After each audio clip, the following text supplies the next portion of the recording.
Oh no, my car's dead. What am I gonna do? This just happened to my daughter recently. She borrowed the truck. She went to the drive-in movie theater with some of her friends and the truck died. It wouldn't start. So I want to walk you through what I told her, why it died, and what to do if your car does die. For key starting cars, just turn it one small click to the right. That allows you to only use the radio. If you turn it 2 clicks, you waste battery power on all the other stuff in the car. All primary power comes from the car battery. This battery gives power to everything in the car. After the car starts, it's powered by the alternator, kind of like a generator, and it needs the battery power to get it moving. So remember, the battery holds only so much power to start everything in the car, and then it relies on the generator.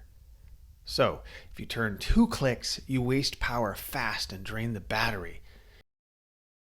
But then what do we do, Dad? What do we do? How do we start the car? It's 11 o'clock. It's midnight. How are we going to get home? To get it started, you need jumper cables, which are good to have on hand, connecting another car battery to your car battery. Connect the black terminal of battery from other car to yours, and red cable the same way between 2 cars. Then it should start right up. Quick note on button start cars. Just press the button once for the radio, not twice.